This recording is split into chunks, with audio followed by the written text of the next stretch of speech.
Hi everyone, welcome to a new episode of THT Academy, and today we're going to talk about how to resource better in Star Wars Unlimited. Resourcing is a very important part of being a good player in Star Wars Unlimited. The art of always having the right card at the right moment comes down to, of course, the luck of the draw, but also your ability to resource the right card at the right moments in the right matchups, so then you always have what you need when you need it. And one of the things that happens whenever you play against good players is that they seem to always have the perfect card for the situation. And this is often a sign that those players are just very good at the game because they know how to resource properly. It's a very skill testing part of the game, and it is what makes Star Wars Unlimited so deep compared to some other trading card games who don't have that mechanic. The two key skills that you need to have in order to resource well is the understanding of the matchup and the ability to predict the future. So on this, the first point, as I said, is understanding the matchup means having a plan on how you're supposed to win this matchup or how you're supposed to lose the matchup, and have a plan to counteract this plan. So a plan sounds something like, in this matchup, I know this card and this card is the danger, therefore I need to start like this, I need to play early, I need to win early. So I would say, for example, the Bosk versus Han Yellow, the danger in the matchup is DJ, because DJ can prevent you from ramping up to your more expensive cards and can be smuggled. So you know that a DJ that happens on turn 6 or less can be very dangerous. So you know that you're going to wanting to keep removal that are capable of killing DJ, which means that you're less likely to resource those removal, because you know that the key threats of this matchup is this one. Obviously, I'm just giving you an example among many other things that can happen. But basically, if you understand the matchup, knowing what to resource and which card you're going to be resourced at one moment is going to be much easier, because you understand how the matchup is supposed to play out, and therefore what are the tools you're going to need in order to accomplish that plan. The second skill that is very important whenever you're resourcing is obviously your ability to predict what is going to be happening in the next few turns. Most likely this turn and then the turn after. Usually it becomes a lot more difficult to predict beyond the turn, the 2 turns in advance. Like just this turn plus the turn after is usually the 2 turns you're going to be thinking about most of the time. Obviously there are key cards that can be useful much later in the game, and sometimes those cards are so important that they're worth it to keep even from the very beginning of the game. For example, if I'm running, once again, Bosk Blue against a Django Red, I have a Snoke in hand, and the Snoke might not be useful right now, but I know it's the key card that I need to lock the matchup out. So I'm most likely going to be able to keep that card for the foreseeable future, even if the card is not immediately useful. Obviously, sometimes you have to resource more expensive cards in order to be able to play earlier turns. But basically, I would say the art of resourcing is your ability to predict at least what's going to happen this turn, what you're going to need for that turn, and what you're going to need the turn after. And then from that point after, you've drawn 4 more cards, so you should be able to have something to play for the for the turn after. For the turn after the 2 turns I've talked about. Anyway, so the first thing I want to talk about is game plan. So we already talked about it. What is your game plan to win this match?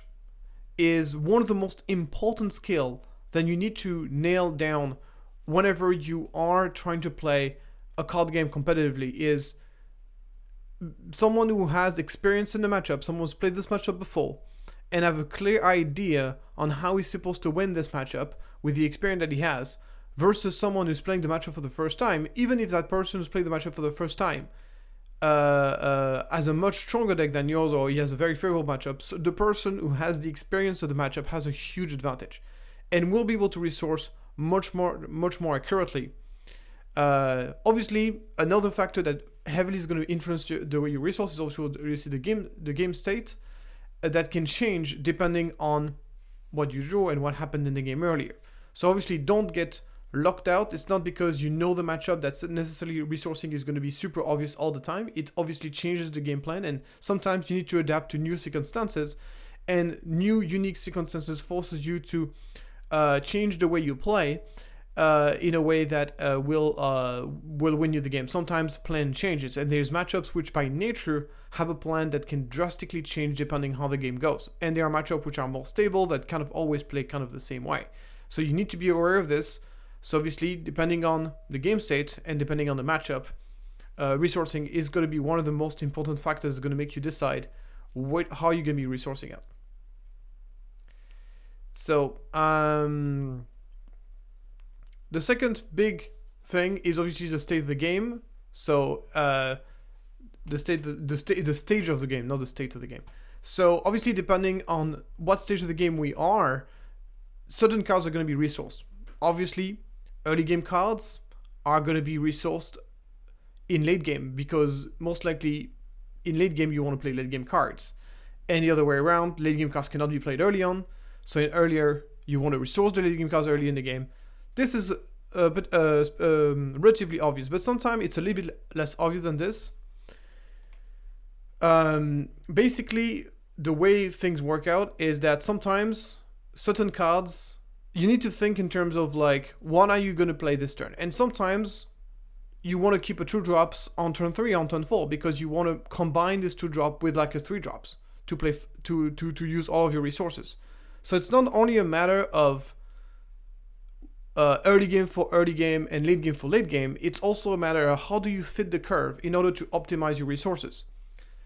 What do we need now, and what are we going to need in the next few turns to play on curve? So there's a factor of like the matchups, which is what tools do you need to accomplish your plan, and then what is optimized, what is going to be the right use of your resources at different stages of the game. So those are like the two major consideration whenever you are resourcing, is matchup and the curve. How do you play on curve? And sometimes it's less obvious than just like going 2-drops on turn 1, 3-drops on turn 2, 4-drops on turn 3, and so on. Sometimes you want to play multiple cards in one turn. And this is also something you have to consider.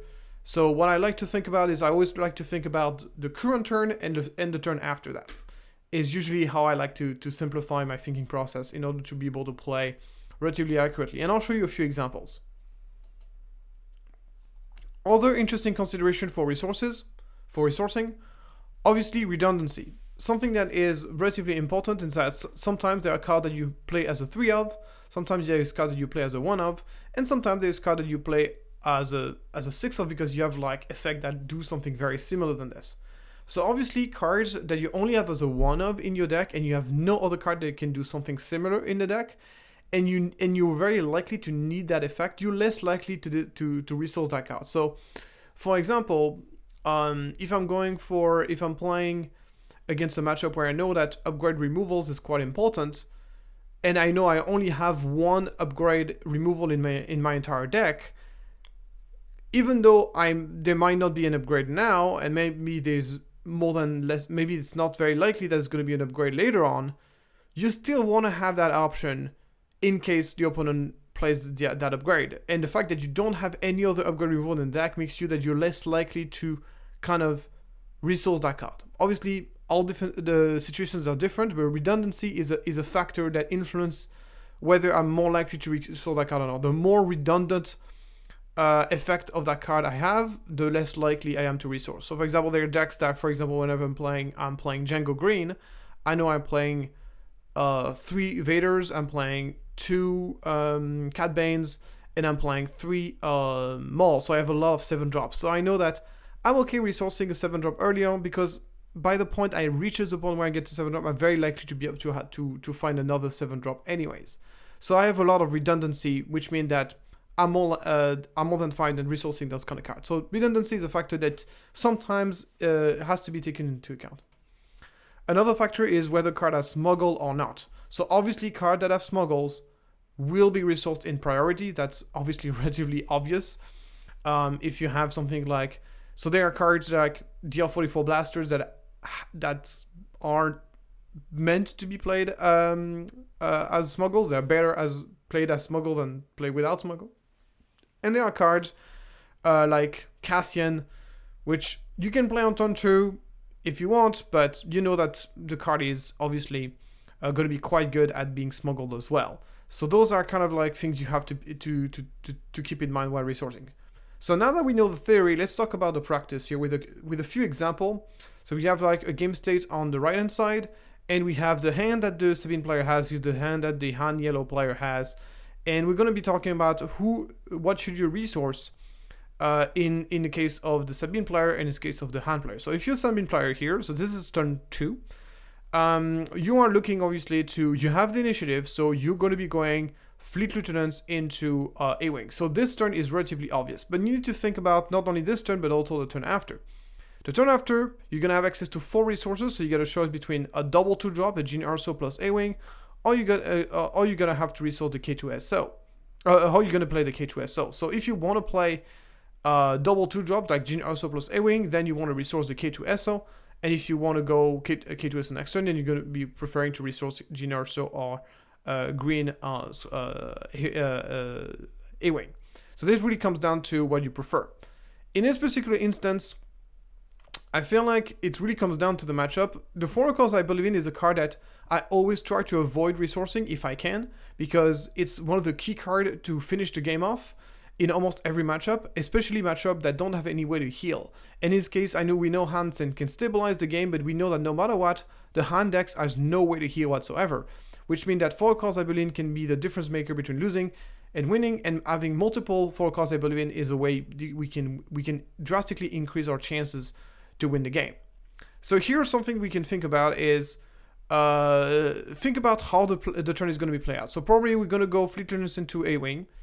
Probably our opponent is gonna kill our Fleet Lieutenant with the Ezra, putting the Ezra 3-1, and we know that the turn after we can actually go ECL into K2SO into the Fleet Lieutenant, which is a very effective play because it will kill the Ezra, deal 3 damage to base, and leave a 4-1 in play, which is very, very effective. And if he does bounce the K2SO, it's still okay. So I think this is like a pretty strong play. It's a stronger play than the double 2-drops for sure, and it's also less card intensive. So in my opinion here, pretty clearly, now we just have to, now that we know what we're going to do, we know we're going to go Fleet Lieutenants into A-Wing, and then next turn K2SO ECL into the Ezra, that's going to be 3-1. Now that we know that we're doing this, the question is, what is the best card to resource between Gene Erso and A-Wing? And in this specific case, it really depends on what kind of hand deck we're playing against, but I would say that most of the time, I would say A-Wing is a stronger card than Jin, simply because if one does not find any anti-space, then A-Wing is just roaming free, while Jin Erso is more likely to be answered. So I have a slight preference for A-Wing, so in this case, I would resource Jin Erso. This is kind of like the thinking process you have to do. As I said, think about what's going to be played this turn, how are we going to be playing next turn, and then from that point on, knowing what to resource and what is good is very important. And once again, matchup consideration, we know the opponent doesn't have any healing. Against any deck that doesn't have any healing, 4 cards I built in is extremely effective, so we're going to keep that. So this is, once again, combination of matchup consideration, what are you going to play this turn, what are you going to play next turn. On the case of Han, so in the case of Han here, obviously, so Tech is not a great card in this matchup, it's fairly slow. Because you play it, and then playing card from your smuggle is just not that effective in this matchup. It's once again very slow mechanic. Most likely you want to be playing the Falcon in order to answer that A-Wing. You know that this A-Wing is going to be a big problem. It's most likely A-Wing is going to be able to attack before we get to kill it with the Falcon, but that's okay. At least we get to get rid of it with the Falcon. So in this case, Tech is the easy resource because he also has smuggle, which means we can play it later on. So Tech is the easy resource here on this case. We don't even need to think too much about it because it's very obvious that we're going to be playing Falcon this turn, and we don't even need to think further into like the next few turns. We know that guaranteed the Tech is the right choice here, and all the 3 cards are very, very valuable for the later state of the game. In this case, you're probably going to go Tech, probably attack first with the Ezra, see what you can find from the Ezra, and then depending on what you see from the Ezra, maybe play something from the Ezra, or simply play the Falcon to kill the A-Wing if you don't find anything relevant to play with the Ezra. And yeah. Second example with different hands. So we got here this time around the Sabine player here is gonna have to resource and think about whether he wants to play Wing Leader or not. So in this case, there's different options that is offered. if you're going into wing leader, you know that the A-wing can be waylaid. But if it doesn't get waylaid, it's a huge play. It means that you have a unit into space that cannot be killed by Aziko gunship, that cannot be killed by Falcon, and it's going to be able to pound every turn and do a tremendous amount of damage. So this wing leader play is high risk, high reward. The Cassian play is the safest one. We're playing a 3 drops that doesn't have immediate impact on the game, that cannot be killed by Ezra, at least as far as we know, unless your opponent gets the DR-44 blasters, but then he has to spend the entire turn doing that. The Heroic Sacrifice is more of a kind of a late game card. It's a bit like for Cause I Believe in the sense that it's kind of a finisher. You want to play this on a unit to deal the final blow. So it's not really a card that we are thinking very highly right now. The Marine is not great either because of 3/3 that trades very poorly into that Ezra. So, but it's a card that can be combined later on with another 2 drops and stuff. So if you have to resource here, it's really between the Heroic Sacrifice and the Marine. There's also an argument of resourcing the Cassian, because then the Cassian can simply be played. Can simply be played as a. And the Cassian can simply be played as a. Can simply be played as a resource using the smuggle as well. In my opinion, here the better play is probably to attack first with the A-wing.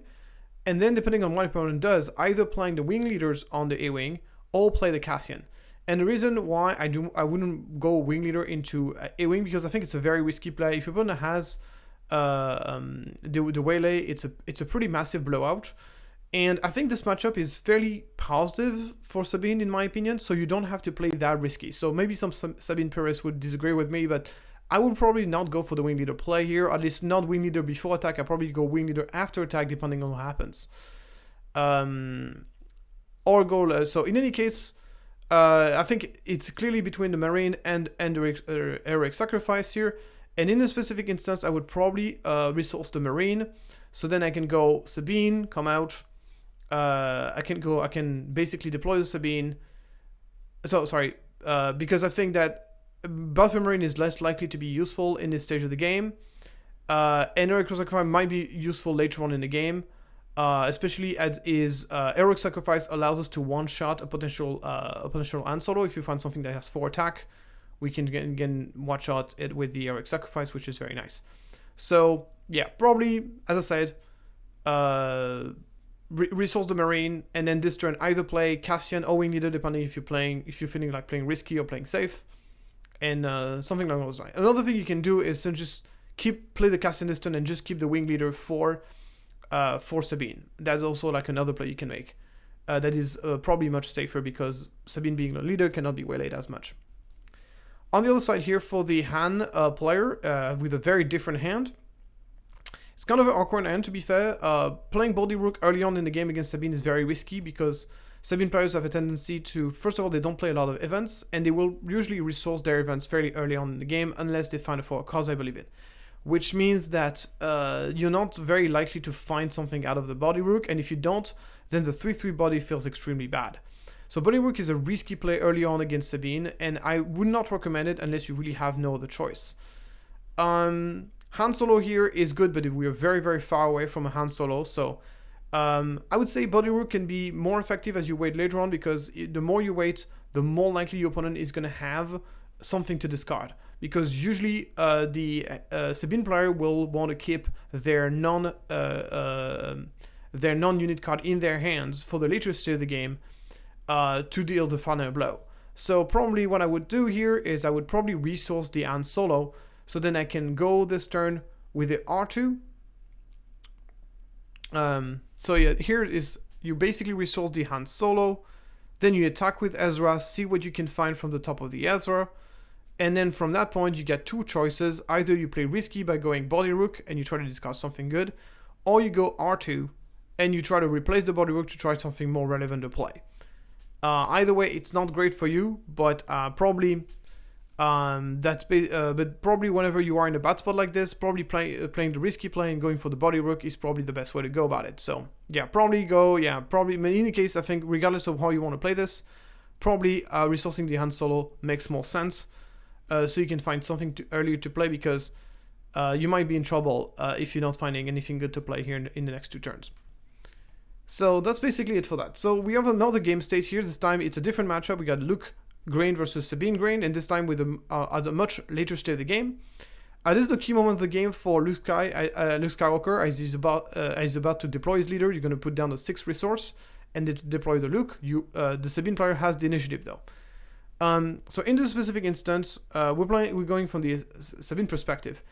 Basically here you have nowhere to stop Luke, which is pretty bad. So obviously your plan is going to try to deal as much damage as possible. You've already dealt 10 damage to your opponent, so you're basically going to go full on aggro and hope for the best. Another cool thing is like you can actually kill the so what's the play here? Yoda also very, very bad for Jin. It's a very bad matchup for Jin. There's no good ECL you can make. So obviously at this point you know that you're going to be attacking with Jin first because he's going to be taken down by Yoda, and then probably play Red 3 and probably play Battlefield Marine. In this case, if I was the Sabine player, I would not resource anything because this turn I have 5 resources. I can play both Red 3 and Battlefield Marine. If I draw the most expensive card on my deck is a 6 resource card anyway, which is Wrecker. So if I top deck a Wrecker, I can simply resource the other card I drew and then go for Wrecker.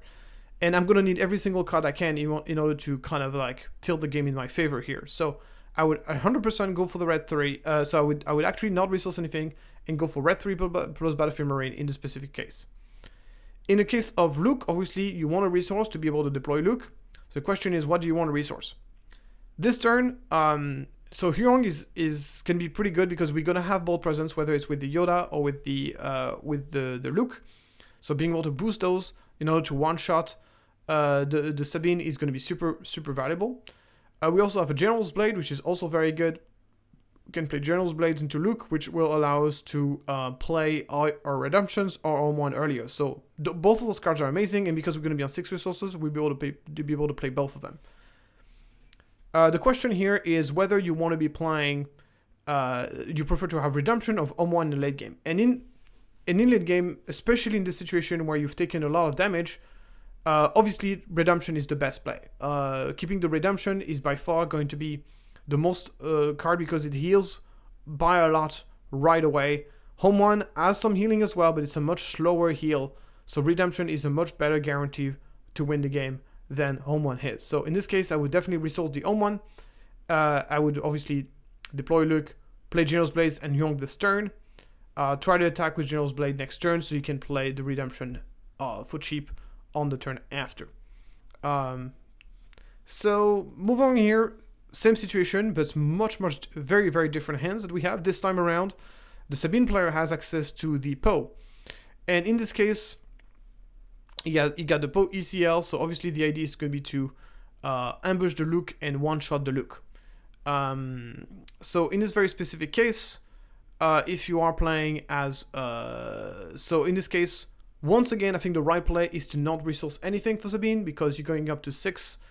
You're going to need every single card in your hand, especially for Poe, as you want to discard cards to do an extra effect. Most likely you're going to be discarding the Battlefield Marine. I think Wing Leader remains a pretty good card as long as you got Sabine in play. There's also the play of going Battlefield Marine plus Wing Leader instead of the Poe, but in this case, your priority is very much to prevent the Luke Skywalker for getting out of control. A Luke Skywalker that survives, that can start attacking, giving shield to Sentinel units or giving shield to Yoda is going to be a massive issue. So obviously you want to use the Poe to ambush the Luke. So in this very specific case, I would not resource anything and keep all those cards. And the plan is attack first with Things, attack first with Jin, then with Thing, and then pass, wait for Luke to come out. If you're Luke, you're in a pretty good spot because you're going to be able to have, you get access to 5 resources. You're going to be able to go Village Protector plus Marine and Obi-Wan. So in this case, you can go resource, play Obi-Wan, or resource, or play Village Protector plus Battlefield Marine. I think it's one or the other.